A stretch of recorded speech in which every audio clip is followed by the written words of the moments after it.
Destination Medicine is a collaborative initiative of regional training hubs. With first-hand lessons learned from those who have gone before, this podcast is designed to assist and inspire anyone interested in pursuing a medical career in rural and regional Australia.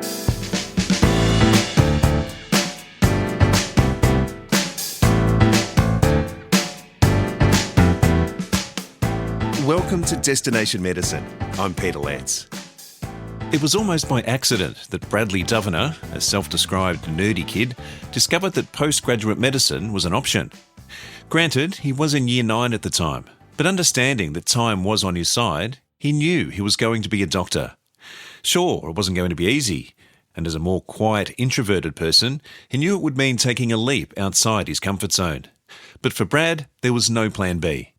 It's this singular approach that got him into the University of Wollongong and then through medical school. Now a first-year intern at Tweed Valley Hospital in New South Wales, Bradley's not only accomplishing academically what he set out to achieve, but studying medicine has had a profound impact on him personally. He's more open, confident and connected to community, with a goal to become a rural generalist in Broken Hill. Bradley goes back to the start, explaining to Nicole Goodman how medicine became a singular focus. It really wasn't until later in my high school years. And when I was in Year 9, we had a group of Phase 3 University of Wollongong students come to my high school, and they gave a talk on postgrad medicine, which up until that point, I hadn't even heard of. I thought, if I'm going to go into medicine, I have to, do really well in the HSC. And I was only in Year 9 at that point, but I need to, already be starting on studying and all that kind of thing. It really wasn't on my radar until I learned about postgrad medicine, and it just gave me that freedom to be like, I can do what I want in my undergrad years and go from there. But this wasn't even a meeting I was supposed to be at. It was a meeting for the Year 10 students, but I'd fortunately done the school certificate in maths a year early, so I had a free period, and I randomly joined this group session. And as far as I know, it hasn't run again. So it was, really quite lucky that I was able to sit in on that, and eventually go to that university as well and become one of those Phase 3 students speaking to high school students. Wow. That is 1 hour that actually changed the trajectory of your life in a way. Yeah. It kind of influenced me, not just in terms of, deciding my future career, but it made me really want to do the same for other students. So when I eventually went to Broken Hill on my year-long placement, we got the opportunity to go and speak at a school, and I shared that story with them. And, maybe if other students hadn't heard of postgrad medicine, they did after that point. And it was a really good 1 hour session, essentially. Yeah. And you kind of taking that mantle and talking to younger people about it is paying it forward, which is wonderful. So when you eventually decided to apply for medicine, what were your first steps? And was it a case of you mapping out a plan? And did you have a plan B if you didn't get into medicine? So that's quite interesting. So I was kind of hedging my bets a bit coming up to, finishing Year 12. I wasn't sure whether I wanted to do clinical medicine or do research medicine. And obviously that's one of the benefits of postgrad. That gave me the opportunity to, if I wanted to go on and do the PhD and, the research route, I could do that. But obviously it opened the door for me to eventually doing medicine at Wollongong. So in terms of a plan B, I'm very much of the opinion that you kind of have to go all in just in general. So the way I kind of imagined it was I wasn't saving any energy for the journey back. So I felt like if I was going to get into medicine, obviously it's, highly competitive. I had to kind of throw myself into it entirely. And, that's not necessarily a healthy way to do things, but it paid off in the end. And one of my favorite movies, Gattaca, the protagonist in that movie says this great line, which is, I never saved any energy for the swim back. And in the context of the movie, that's the only way he's achieved what he wanted to achieve in that movie was by giving it his all and, putting everything on the line. And that had quite a big impact on me and changed the way I thought about applying to medicine. Yeah, you've got to throw everything at it, and really inspirational in many ways.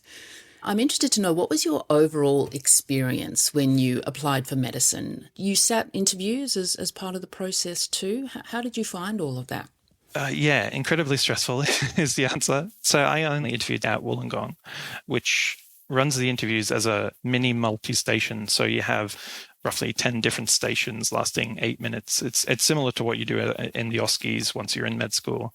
You've got 2 minutes to read a scenario and then 6 minutes to have a conversation about what was on that page. Not ashamed to admit, I'm not naturally charismatic, so that wasn't my strength. It was quite stressful. So I interviewed 1 year, didn't get in, unfortunately, but then I spent the next 12 months really amping up every part of my application. So did extra courses in subjects I knew I'd do well at, like a computer science, physics, that kind of thing. A whole bunch of volunteering. So Wollongong uses a portfolio, and I just literally spent 12 months bulking up that portfolio to give myself the best chances. And obviously I'd already been offered an interview the prior year, so like I knew I had good chances overall. But I think the biggest thing for me, and that probably, eventually got me in, was just being myself in the interviews.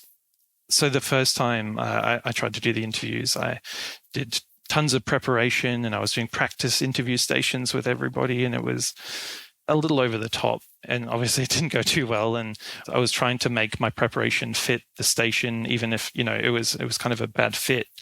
Whereas the second time around, I'm like, I've spent 12 months, doing 12-hour days, 6 to 7 days a week of just random stuff. I'm going to go into the interview and just be myself. And your entire life has kind of prepared you to be yourself at that point, early 20s. So, I've got 20 plus years of being myself. I'm going to do much better at that than I am than going into an interview and trying to play this person. And it worked.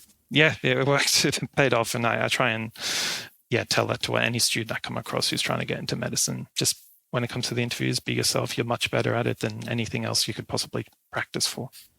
That's such a good piece of advice. Just be yourself. You're more likely to succeed that way than any other way. Really, really good. You also completed a 12-month extended clinical placement in Broken Hill. Tell us about that time. Yeah, well, it was essentially overall a really good experience. It was as far as I could get away from my home university, and I had a bit of wanderlust at that time. So I wanted to, go out, have an adventure.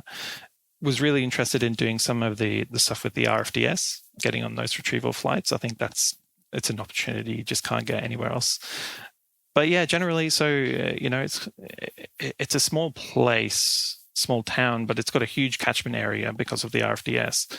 So the medicine you're seeing in Broken Hill, it could be literally anything, and it's going to come to you. If not, it might get transferred to Adelaide or Sydney, but your clinical exposure is right up there. Yet it's a small hospital, so you've got really hands-on experience with the, ED consultants and things like that. And they'll know if you don't show up to placement. So essentially, in my 12 months at Broken Hill, I was working in like kind of an intern capacity in the ED, essentially taking on my own patients, doing all the tests and giving my differential diagnosis to the consultant directly. And I don't think that's really an experience you get anywhere else. Definitely not a metropolitan hospital. It's very, very hands-on.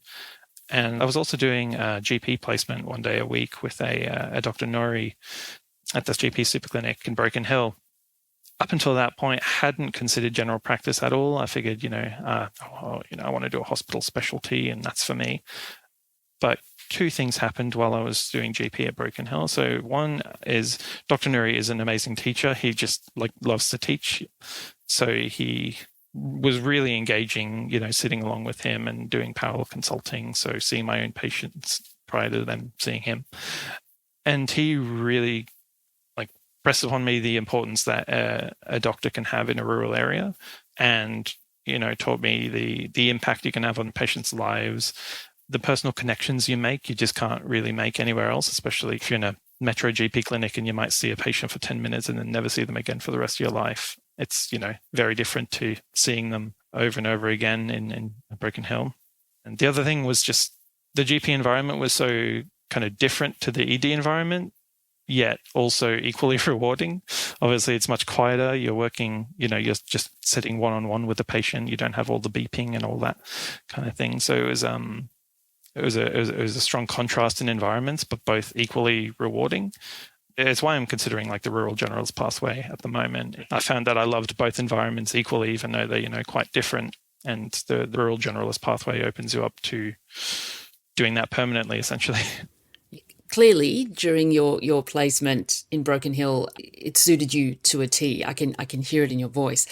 Obviously, I mean, Broken Hill is classified as rural and somewhat remote. How did you go with that, being so far removed?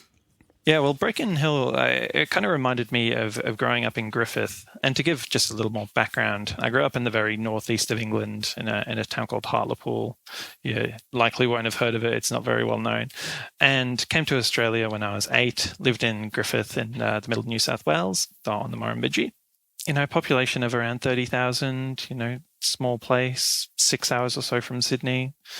And obviously it's a very different environment to being in England, where it's very close quarters and the houses are all right next to each other. So I came to Australia, and you would think I would feel like a fish out of water, but I don't know, for whatever reason, I really, really enjoyed being in that rural environment and hope to go back there eventually.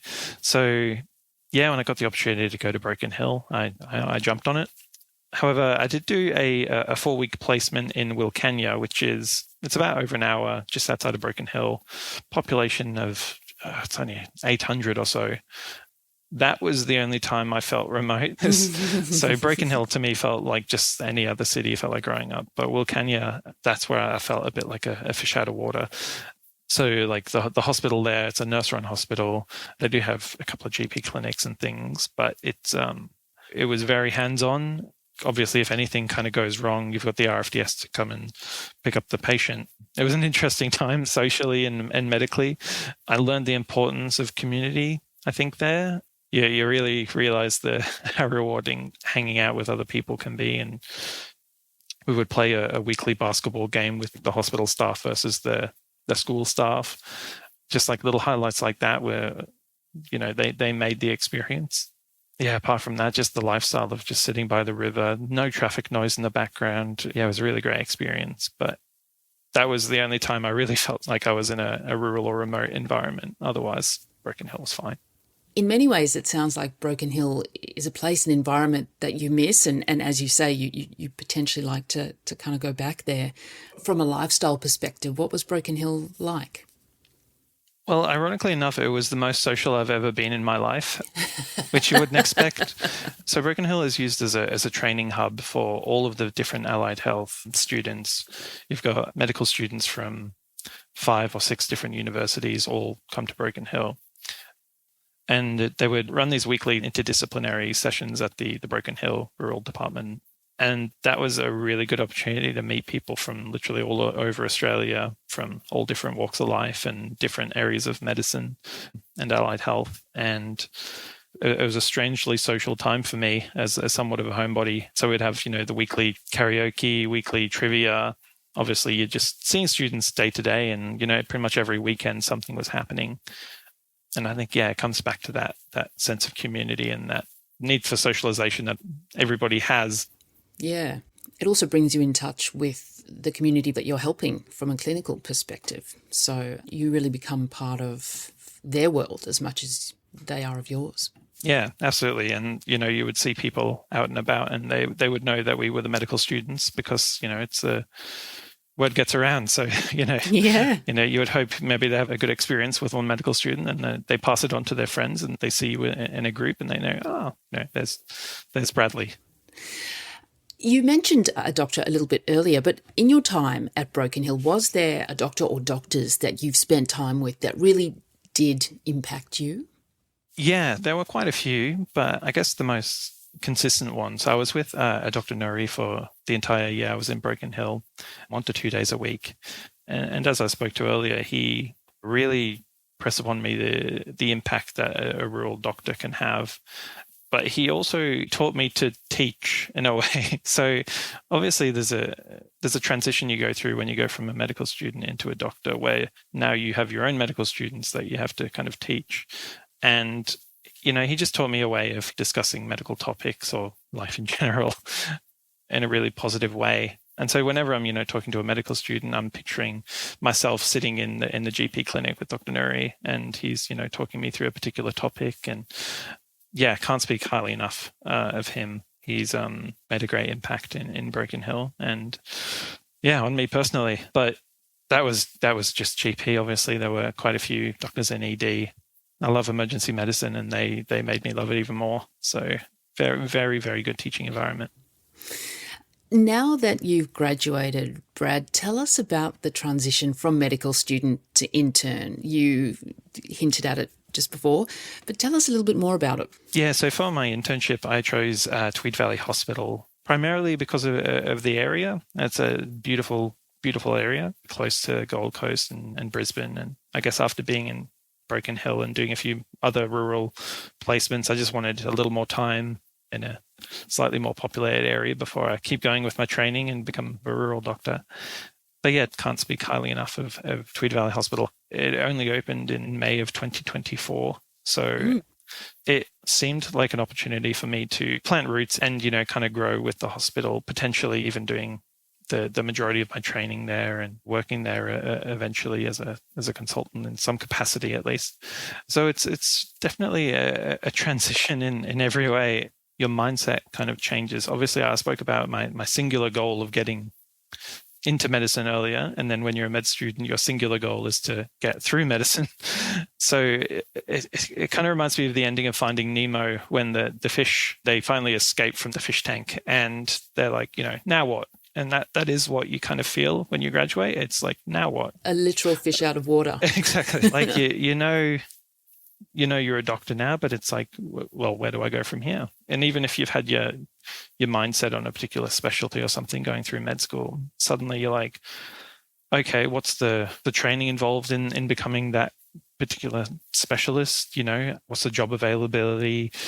Will I have to move? How many times will I have to move? All of these things that you never really considered as a student suddenly start popping up. Overall, I found being a student much harder than being a doctor. Even, when I'm on an evening shift or a night shift and things are particularly stressful, I'm like, at least I'm not doing an exam in a month while also doing this. It's once you get through, I think things do get quite a bit better. Brad, as you continue on your journey, what does the future hold for you, do you think? And where does your medical journey go from here? That's a good question. And it's one I'm still asking myself every day. When I spoke about that transition from med student to doctor, it's, I felt like I had more of an idea as a student than I do now, having graduated. Obviously, I'd like to go rural. And, I've spoke how much I enjoy ED and GP, but it's still early days in my medical career. So I definitely feel like I've still got choices to make and a lot of things to consider. I think my eventual goal would be to pick a specialty where my patients can have as much of an impact on me as I do on them. So making actual connections with your patients, you're not just seeing them for 10 minutes and then they go away. I think that is one of the biggest benefits of rural medicine is your patients can impact you as much as you can impact them. I want to ask, as we wrap up, how do you think your journey so far through medicine has changed you as a person? That is a really good question. When I was considering applying for clinical medicine, that was one of the biggest things on my mind. If I want to do research, I'll basically stay the same. I'll just be my same nerdy self, not charismatic. But if I do clinical medicine, it's going to force me to be more confident, and medicine has absolutely achieved that. Like it forces you to approach a patient that you've never met before, suddenly introduce yourself and, just take on the role of doctor within, 10 seconds. And yeah, it's had a very strong positive impact on my life in general, like not just obviously my career, but in my personal life. Like I used to be terrified of making phone calls. Now I don't even think about it. So it was a hard journey, but it was absolutely worth it. And the benefits have expanded far further than just my career. It's made me, I think, it sounds a bit cliche, but it's made me a better person. It's made me more of myself in a way. Bradley Dovenor, first-year intern at Tweed Valley Hospital in New South Wales. This is Destination Medicine. Thanks for listening. Regional training hubs are supported by funding from the Australian Government under the Rural Health Multidisciplinary Training Program.